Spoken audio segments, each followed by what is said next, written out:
తను ఎక్కడికి వెళ్తోంది? ఎవరి ప్రెషర్తో ఇలా చేస్తోంది? ఒకవేళ తనని ఎవరైనా బ్లాక్మెయిల్ చేస్తున్నారా?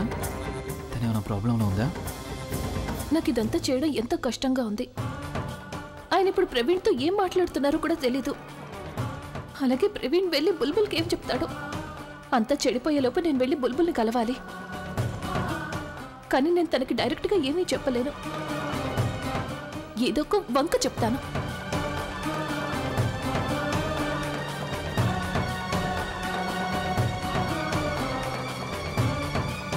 తను పోలీస్ స్టేషన్కి ఎందుకు వెళ్తోంది? ఒకవేళ కార్పొరేటర్ ఏమన్నా ఇలా చేయమని బలవంతం చేస్తున్నాడా? లేదు, తను పోలీస్ స్టేషన్కి వెళ్ళట్లేదు. మరి నానమ్మ, ప్రజ్ఞ చూడు, నా లైఫ్ లైన్ మళ్ళీ పోయింది. ప్రజ్ఞ, నువ్వేదో బాధగా కనిపిస్తున్నావమ్మా. ఏమైంది? ఊరుకో ఊరుకో, ఏమైంది ప్రజ్ఞ? అంతా బాగానే ఉంది కదా? ఎలా చెప్పను నానమ్మ? నేను ఆవిడ మనసు బాధ పెట్టాను అని. ఎవరైతే నాకు అందరికంటే ఎక్కువ ప్రేమను పంచారో ఆవిడ్ని హత్తుకుని క్షమాపణ చెప్పలేను. అందుకని నిన్ను హత్తుకుని మనసు తేలిక చేసుకుంటున్నాను. అమ్మా, నువ్వేం చెప్పడం లేదేంటి? అదేం లేదు నానమ్మా. నేను కారణం లేకుండా నిన్నేమీ హత్తుకోకూడదా? అదేంటి? ఎందుకు హత్తుకోకూడదు? ఒకసారేంటి 100 సార్లు హత్తుకోవచ్చు. కావాలంటే చూడు, నేనెంత గట్టిగా హత్తుకుంటానో. ఇలారా. ఏంటంటే అమ్మా, నువ్వు మాట్లాడకపోయేసరికి నేను కంగారు పడ్డాను. ఒకవేళ భయపడేంత టెన్షన్ ఏమీ లేదు కదా? టెన్షన్ ఏమీ లేదు నానమ్మా. నేను చాలా సంతోషంగా ఉన్నాను. నేను బుల్బుల్ని కలిసి వస్తానంతే. తను ఇంట్లో లేదు కదా? బుల్బుల్ని సరళ హాస్పిటల్కి తీసుకెళ్ళింది. సరే, అయితే నేను అక్కడికి వెళ్ళి కలుస్తాను.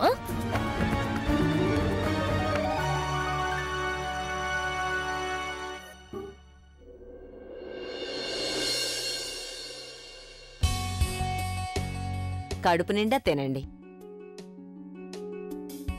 అరే అభిబాబు, నువ్వు కూడా వచ్చావే.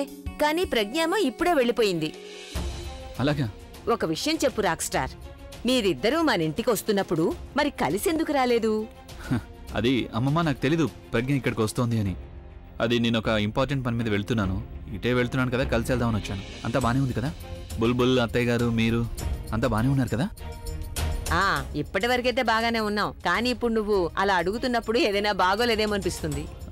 లేదమ్మమ్మ, నేనేదో ఊరికి అడుగుతున్నాను. మీ గురించే కాదు, నేను హాల్ గురించి కూడా అడుగుతున్నాను. హాల్ కూడా బానే ఉంది కదా? దానికేమీ ప్రాబ్లం లేదు కదా? అవును బాబు, హాల్ కూడా బాగానే ఉంది. అదైతే నీకు తెలుసు కదా, మనం కేసు కూడా గెలిచేశాం. ఇప్పుడు ఆ కార్పొరేటర్ అయితే జైల్లో ఉన్నాడు కదా, ఇంకా ప్రాబ్లమే ఉంటుంది. అవును, వాళ్ళంతా బానే ఉంటే ఇక ప్రాబ్లం ఏముంటుంది? విషయం ఏంటి? అన్ని ప్రశ్నలు ఎందుకు అడుగుతున్నావు? అబ్బే ఏం లేదమ్మమ్మా, ఒక హక్ కావాలంతే.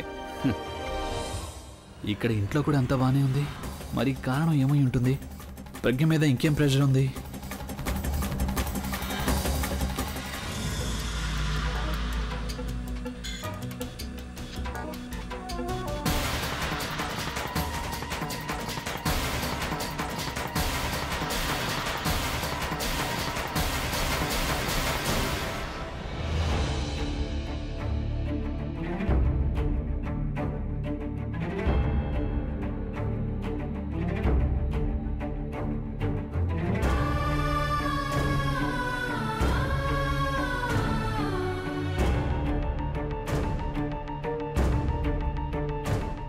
అసలు నీకేమైంది ప్రజ్ఞ? నువ్వు ఆయన ఇక్కడెలా ఇమాజిన్ చేసుకోగలవు?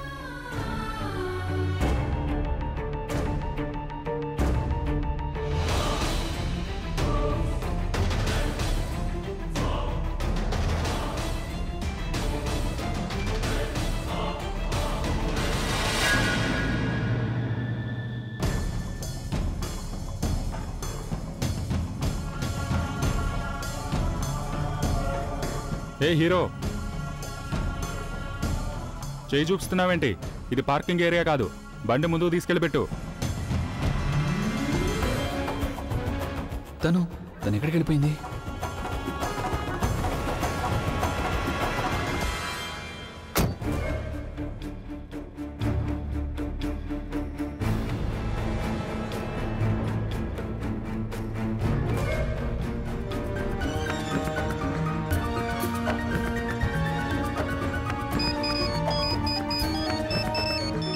హలో హలో, నువ్వెక్కడున్నావు? కొంచెం లెఫ్ట్ సైడ్ కి తిరిగి చూడు. Blue scarf.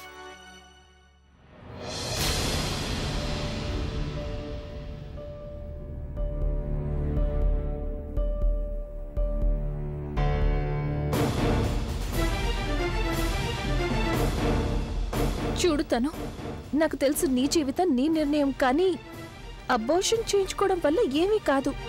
నువ్వు నా మీద నమ్మకం పెట్టుకోవాలి తను, ప్లీజ్. నాకు నీ మీద నమ్మకం ఉంది ప్రజ్ఞ. నేను ఫస్ట్ అదే అనుకున్నాను, నువ్వు నా కోసం ఇదంతా ఎందుకు చేస్తావని, అసలు ఎలా చేయగలవని. కానీ నాకు ఆలియా ఎప్పుడైతే చెప్పిందో అప్పుడు తెలిసింది నాకు. Thank you so much. I know నీకు ఇదంతా చాలా కష్టంతో కూడుకున్న పనని. ఐ మీన్ అభి ఎదుటే అభి వాళ్ళ నాన్నమ్మని హర్ట్ చేయడం అంటే, ఆవిడతో అలా మాట్లాడడం అంటే అది చాలా కష్టమైన పని. ఇట్ మీన్స్ వాళ్ళిద్దరితో శత్రుత్వం పెట్టుకోవడం, అయినా అదంతా నువ్వు నా మూలంగా చేసావు. Thank you so much Pragna. I'm really నేనెలా చెప్పను నీకు. నేను నీకోసం ఏమీ చేయడం లేదు. నేనేదైతే చేస్తున్నానో అది నా భర్త ఇంకా ఆయన కుటుంబ గౌరవం కోసం చేస్తున్నాను. అభి కోసమా? తను నన్ను మిస్ అవుతాడా? నా గురించి మాట్లాడతాడా తను? ఐ మీన్ నువ్వైతే అభితో పాటు ఉంటావు కదా, మరి నీకు చాలా బాగా తెలుసు కదా తను నన్ను ఎంతగా మిస్ అవుతాడో. నాతో మాట్లాడకుండా తను ఉంటాడా? రోజుకి ఎన్నిసార్లు తను నా గురించి మాట్లాడతారు చెప్పు. మాట్లాడవేంటి ప్రజ్ఞ? నేను వాటి గురించి నీతో ఏమీ మాట్లాడాలనుకోవడం లేదు. నాకు తెలుసు బహుశా నేను చాలా పెద్ద రిక్వెస్ట్ చేశాను, కానీ నేనేదైతే చేస్తున్నానో ఎందుకు చేస్తున్నానంటే ఎందుకంటే ఆయన ఎంతో కష్టపడి వీటన్నిటినీ సంపాదించుకున్నారు. ఆయన చాలా ఫేమస్. ఆయన జీవితంలో బహుశా ఆయన చేసిన ఒకే ఒక్క తప్పు ఇదే అయ్యుంటుంది. ఈ ఒక్క తప్పు వల్ల ఆయన కెరీర్ అంతమవ్వాలని, ఇమేజ్ పాడవ్వాలని కోరుకోవడం లేదు. నేను ఇదంతా చేస్తున్నానంటే కేవలం ఆయన కోసమే చేస్తున్నాను.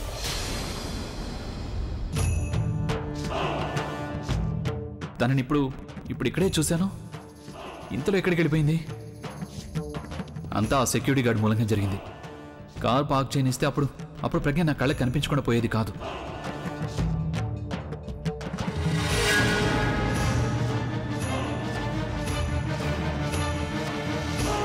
తను ఇక్కడ ఎవరితో మాట్లాడుతోంది?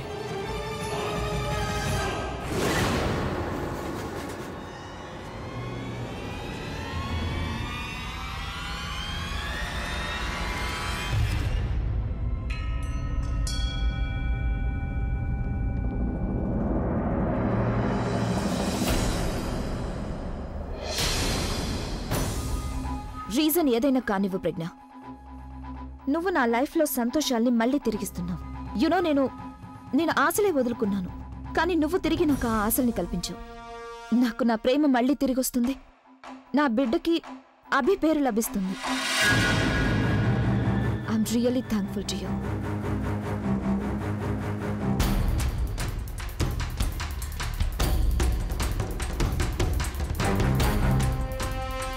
నాకు చాలా తక్కువ టైం ఉందన్నారు డాక్టర్ అబార్షన్ కోసం. ఒకవేళ నేను అబార్షన్ చేయించుకోవాలంటే చాలా త్వరగా చేయించుకోవాలన్నారు, లేదంటే కాంప్లికేషన్స్ పెరుగుతాయని చెప్పారు. అలాగే నేను కాస్త టైం తర్వాత అసలు నేను ఏ పని చేయలేను, ఎక్కడికి వెళ్ళలేను కూడా. కనీసం మోడలింగ్ అసైన్మెంట్ మీద నేను సైన్ చేయలేను.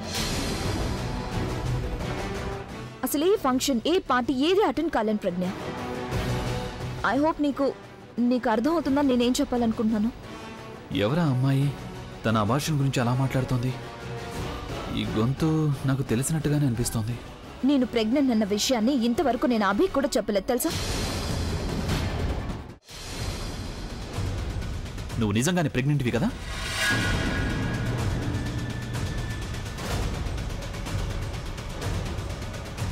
అయితే ప్రూవ్ చేయి.